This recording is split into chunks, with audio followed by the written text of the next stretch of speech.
Okay, so we've harnessed the getLog object function and we've fuzzed that internally, but we know from looking at the Procmon trace earlier that the getLog object function was part of another function call that we could have harnessed as well, and that was the EVT RPC register log query function.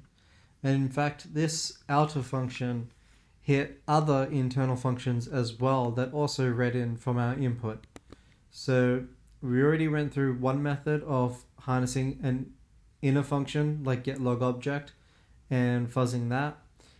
We could also go further and target now the query vtable function that lives in the log object returned from getLogObject and fuzz that as well. But we're going to kind of take a step back and go through this other route of targeting the outer function and see how that differs. So we have this outer function that's shown in our Procmon trace as EVT RPC register log query. Now it's kind of the same process of figuring out the parameters and how to call them. You could do this just like if you didn't have symbols or any other additional information. So if I picked arg5 for example, and I follow where that's used, I can see that arg5 is only ever dereferenced as a written to variable rather than read from, as shown in Binary Ninja here. We see arg5 is dereferenced and set to the result of this. And we can see that arg5 isn't really used anywhere else except for these blocks, where it's written to before it's ever read from, which means that this is an output variable. It means that it doesn't matter what we put in as an input to this, it just needs to be able to be dereferenced once and store the value of this. And if I look at the disassembly of this line, you can see that it's being loaded with RAX as a quad word pointer, which means that this arg5 value has to be a pointer to 64 bits, or at least 64 bits of space to hold the data that this function is going to put into that variable. So that's arg5 figured out, and you'd kind of just go along all the arguments and figure out what they are so that we can get to writing the prototype for it. Because before we can fuzz it, we need to make sure we have an accurate prototype for it. So I'm just going to start the prototype. Well, actually, before I do that, there's actually an easier way we can do things for this function in particular. We could go about it just like I did with arg5 and step through all the arguments to kind of figure out roughly what they are and how they're used. But in this specific case, I can actually just grab the function name, go to Google, chuck it in there, and Microsoft actually has it documented, which is quite nice. It's even got SDL annotations, I believe, that show which parameters are inputs and which parameters are outputs, and then descriptions of what they are. So for anyone who hasn't seen Alex Ionescu's reversing without reversing keynote, I believe he gave in 2019 OffensiveCon, that has some good knowledge in there that also helps with reverse engineering or finding out information for like functionality and things like that without actually diving into a disassembly, right? I mean, in this case, we're able to just find it on MSDN, but sometimes there's other things you can do as well to avoid having to step through and reversing the function manually. But continuing on, we're going to harness this function. So we're going to start with the prototype. Now this says it returns a error status t. We can copy that. So let's type def the function. Let's say it returns an error status t. It's going to be a fast call pointer that I call EVT RPC register log query. Now argument run. This is a RPC binding handle. This is actually used or filled in during the RPC runtime, which we're not going to have. But thankfully, this doesn't actually matter, because if I follow where argv1 is used in Binary Ninja or in Ghidra or IDA or whatever, you'll see that it's actually never used, which means it doesn't actually matter. If I follow it in, say, low-level IL, see if argv1's ever used anywhere else. Doesn't look like it. So the main point is we don't have to worry about argv1. So we're not going to. But we need to be able to define it. It's safe to just define it as a handle. I believe an RPC binding handle is the same size as a handle anyway. And honestly, even if it wasn't, it doesn't matter, because the first parameter is going to be an RCX, regardless if it's 8 bytes, 16 bits, 32 bits, whatever. It's always going to take up the whole RCX register regardless. Now the second parameter is a path, and the description of that, actually we don't have to worry about the description yet. We just know it's an RPCW string and it's called path. So let's define that. Next we have RPCW string query, dword flags,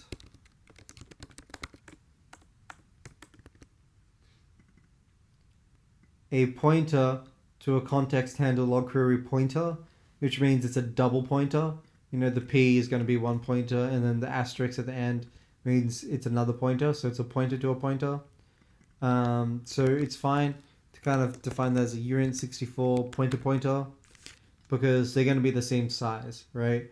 Pointers on 64-bit systems are going to be 64 bits, so a pointer to a pointer is always going to be a 64-bit size value.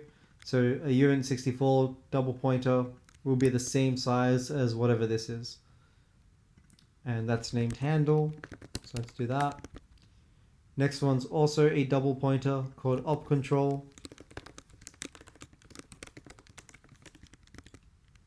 Then a dword pointer called query channel info size. Then another double pointer.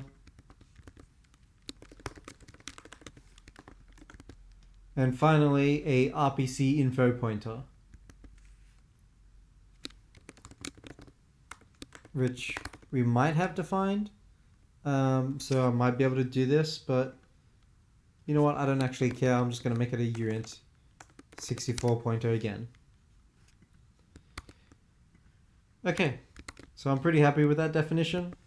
Let me make sure that compiles.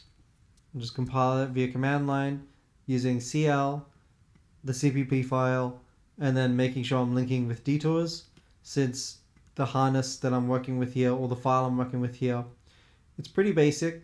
It doesn't do much, but in the init routine, it does hook RPC impersonate client and have that there, just like we were doing with our fuzzing before.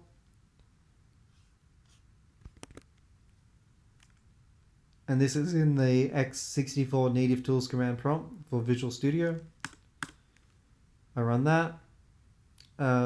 Syntax error on 34. Shouldn't have that last comma. Let's try that again. That worked. Okay, so that compiles. Now, to be able to call this, we need to make it a valid function pointer, right? So just like with getLogObject here, I'm going to create a global called fevtrpc register log query, and in our init function, I'm going to set this global to a valid function pointer.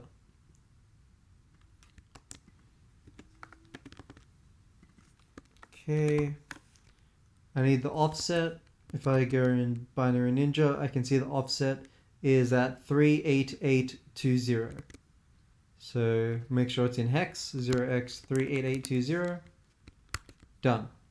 I've now got a valid pointer to that function. Now, in the fuzz function, I can test out to make sure I can call the function properly. So that means I'm going to be calling fevt RPC register log query with the proper arguments. Now, we already determined that the first argument doesn't matter, so I'm just going to pass through null. The second argument is path, and path here is a pointer to a string that contains a channel or file path. Now again, you can either take an educated guess as to what that is, you can run the target dynamically, attach a debugger to the target, and then dump out the parameters at runtime, or you can find it out via static reverse engineering. I generally go either the educated guess route or the static analysis route, and I recommend getting comfortable with static analysis versus always doing it at runtime with the debugger, solely because there may be targets where you can't really run them to debug them in an efficient manner, and once you get the hang of it, static analysis can be really quick. So in this case, arg2, I just name that fpath or something. You just kind of trace that through. I see it's being used in one place in register log query. You can go there. Actually, there's also a nice plugin that might come in useful for this if you're using Binary Ninja, which I personally have not had a chance to use yet, but I'm going to see if it's here.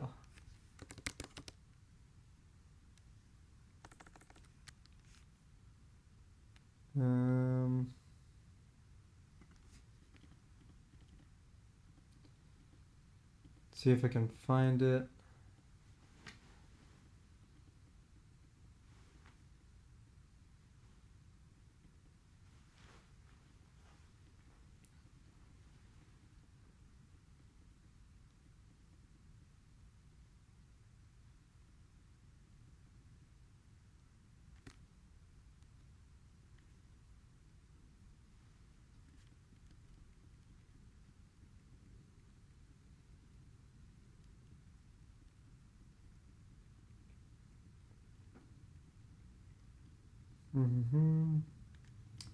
Ah, yes, this one.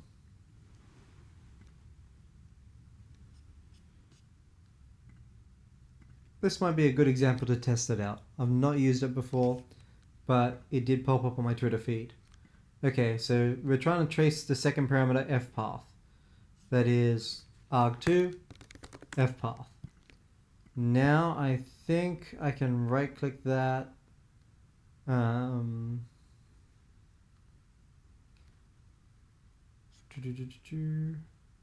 Maybe not right click, maybe just plugins.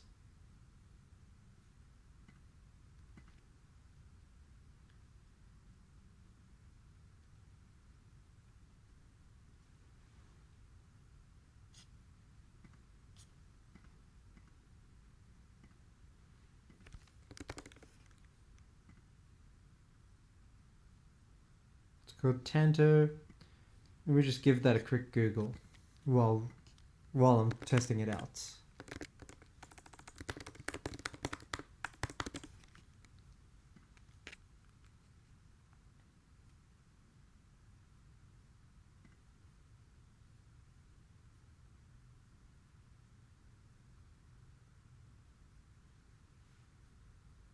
View show slices. Okay, view Tanto slices. Right.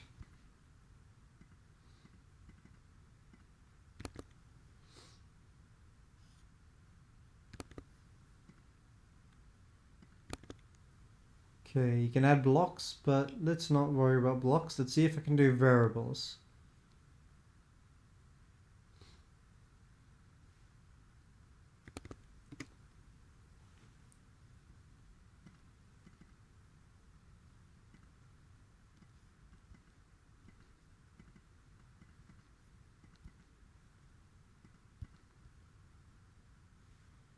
add variable to slice. And I can see fpath gets assigned to R15. I'm going to name R15 fpath2. And I'm going to right click that, Tanto, and add variable to slice. And now it actually kind of, well, with variable tracing, right? It traces where those variables are used. So fpath I added a trace to, and it showed that it got assigned to fpath2. And now that I assigned a trace on fpath2, it shows where fpath2 is used. And that is used in build complex query. So instead of having to analyze this entire function, I can straight up see that fpath goes to fpath2, which goes to build complex query, and that's it. So I can now jump straight to build complex query and continue my analysis there. Without Tanto, or this sort of tracing tool, which I think there's also an IDA version, not Tanto, but I vaguely remember there being something similar, but I'll have to kind of find that. But the idea is the same. You just kind of, or you can just trace it by eye, right? I know that fpath and fpath2 are here, so I'll just kind of scroll through to see where they're used, and you know, I can see here that fpath2 is used here. But instead of having to kind of scroll through a whole bunch of code, especially if it's a really long function, then you can kind of, you know, leverage your tool to make things a bit easier to understand.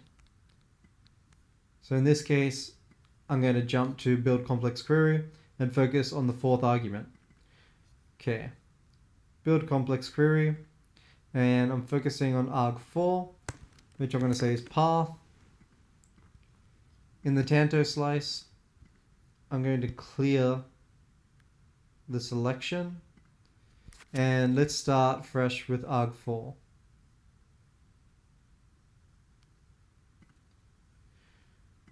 Okay, arg4 path gets set to two different variables here. So var230 and var1c8. Okay, 230 I'm going to name fpath2, and I'm going to add that variable to slice. And the other one it got assigned to, where is it?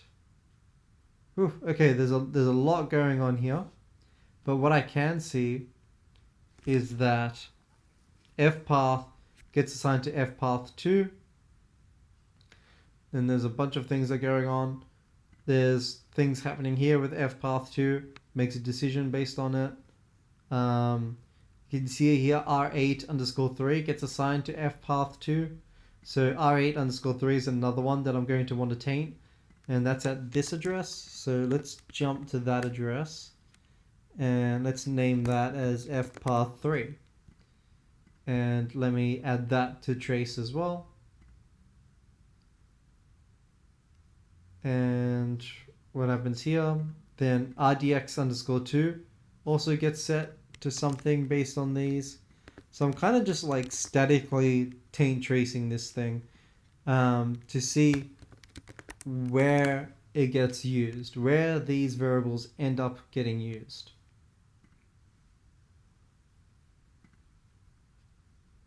With all of them in the slice, they're kind of all used in this loop, but let's clear some of the selection from the slice, because now that I've added 4 of them to the slice, it seems like it's only kind of getting slices that have all 4 of them. That's not necessarily what I want, because at the end of the day, some of them, like this block here, right, where we saw, you know, there's a WCSNI comp here on these variables, and all these operations here that we're operating on, you know, fpath2 minus this equals to this, and do that while that doesn't equal to 0. These look like some sort of string operations. Could be counting, could be something else, but we don't really need to dive into all of that. We just kind of want to trace where it's used outside of the check. And so tracing all these extra variables didn't really do much. So we're going to limit it to only a couple of them. fpath2. What else happens to fpath2?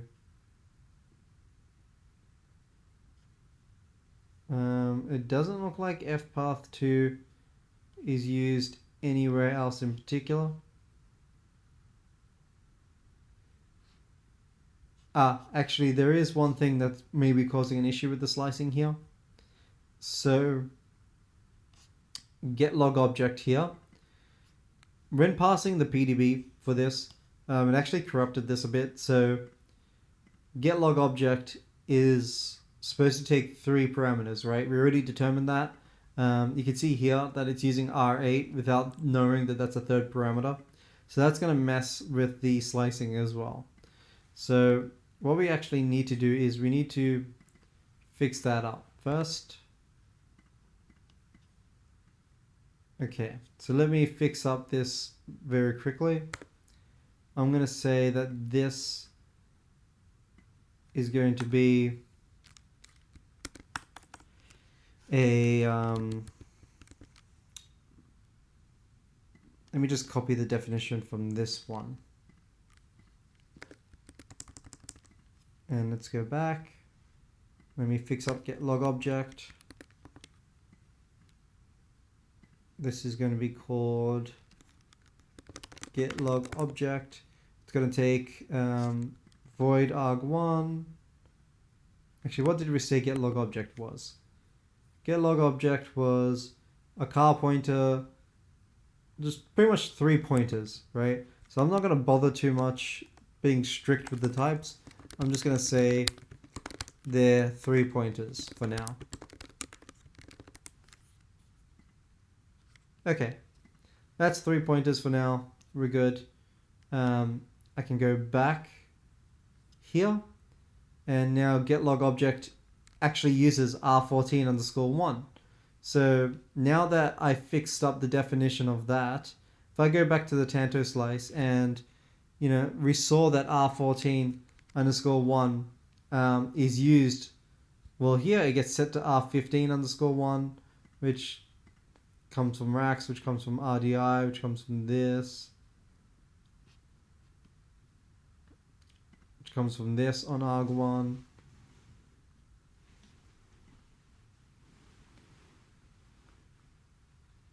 But that variable that we did have here, where it did get used as part of the string manipulations, and then it gets set as an offset here, so it's getting set to a different stack. Well, that variable is actually the 3rd argument to getLogObject. And you can kind of, if you add it to the slice here, you can see where that variable is used everywhere. And you can kind of trace that out and see where they come from, what is the point of that variable. And the main point here is that you'll eventually get to the point where this path variable, which is the second one here, is the file path to the EVTX file on disk. And that corresponds to this arg3 here in getLogObject, which we saw goes to determine file type, and the first 8 bytes of it are read and passed, and then different log objects are created depending on the header or what the first 8 bytes in the file is. Now, that's not the only path it can go down. It can also go down different paths because it doesn't have to be a file path. It can be a channel as well, or a channel name. And that's because this function handles passing channel data that doesn't exist on disk but is already loaded in memory. But for our case, we're dealing entirely with a file path, so we can pass through in our code the second parameter as fpath, which is going to be the path to the EVTX file on disk. The third parameter is a query. There's documentation on what this is here, but at the end of the day, it's going to be a query that specifies events of interest, and in this case, it's actually going to be an asterisk. So it's going to be that. And that value is used as a filter. In this case, we're just getting all the elements from the EVTX file. We don't need to bother tracing too hard into this. This is what gets actually passed from the program. Sometimes to find out stuff like this, like how these are called with what parameters for your specific use case, you won't find that by reverse engineering the target. You'll have to reverse engineer the client. The actual piece of code that makes this RPC call. You could do that statically, or you can, again, just attach a debugger to the client and trigger the behavior by double-clicking the EVTX file and inspecting the values at runtime. You have multiple options. The third one is flags, which is a D word, I believe. Yep, it's a D word. And let's start constructing them.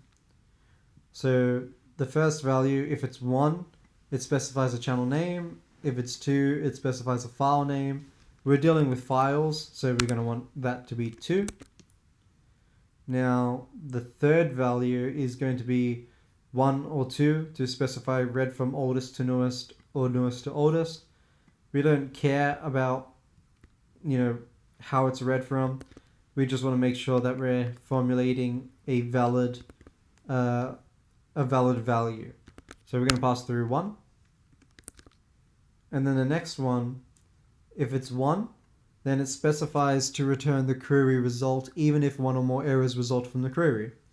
Now, in this case, I'm going to provide a 1 there as well, just so that we get a result set even if there are errors, because this may go down some extra passing code. Then again, it might not. It might just end up taking more time in our fuzz loop due to the target filling out this, result set, even when it doesn't have to, because we're not really using the results yet. So maybe that we could keep 0 as well. But for now, I'm just going to leave it as a 1. Next is a handle, which is a pointer to a query handle. It says it must be an RPC context handle, and in fact it's defined as a pointer to a pointer. This is arg 1, 2, 3, 4, 5. This is arg 5, and if I go to getlog object, no, not getlog object, but EVT RPC register log query, argument 5 was only ever dereferenced once, so it doesn't need to be a double pointer, and it's an output variable as well. It's only ever used for output, so I don't need to provide anything for input there. Just needs to be output. Though it does get passed through to get last error, so I don't know if get last error is going to dereference it twice. That's something we'll have to check. But since it's defined as a pointer to a pointer, I'm going to pass through a double pointer just to be accurate. And the way I'm going to do this is I'm going to have a global. The way I'm using globals because I don't want to do allocations at runtime. So, I mean, in our fuzz loop at least. I want to do the allocations just once. So here I'm going to say uint64 pointer p handle is that, and in init I'm just going to allocate it.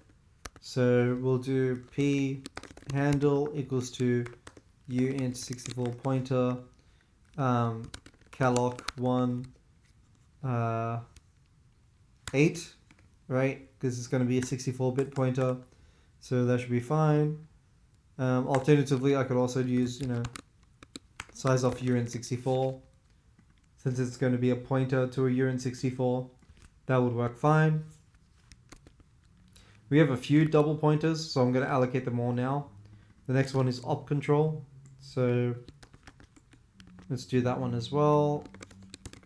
Up control, and then same thing, right? Up control, and query channel info is the next double pointer. So let's grab that.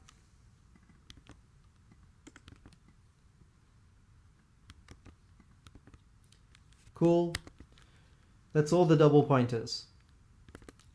We do have a single pointer, good query channel info size. That I'm just going to define here as a global as well. That doesn't need to be a pointer. That could just be as is. And now with that all done, we can go back to here. And this one was the handle. So I can provide the address to phandle. Because phandle is a pointer, providing the address to that means I'm providing a pointer to a pointer. So that matches the prototype of the function correctly. Same thing for the next one. And then it was query channel info size. I can just provide the pointer to that because that one wasn't a pointer. Then we got query channel info. And finally, RPC info error. Now, yeah, I don't care about that one again. So, you know what? Since that is an RPC info pointer, and I don't know the size of that, I am going to actually make that an RPC info pointer structure, which means I need to know what the RPC info structure is. So I'm going to Google it. I've got the structure definition here. So I can take that structure definition, can chuck it in my code.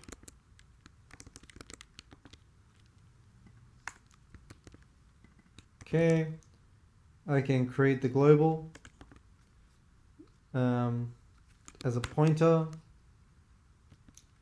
Calling p error, and then here p error equals to that pointer calloc 1, size of that structure, and I provide it there. Okay. Also, register log query does return the error status t, and the return value will be either 0 for success or not, I think. If I look at how it returns,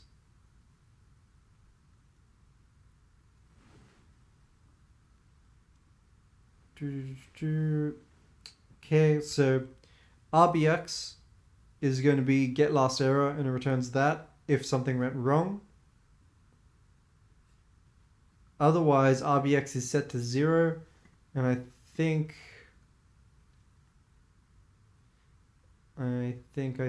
I'll be able to see that get returned. Here it gets set to get last error as well.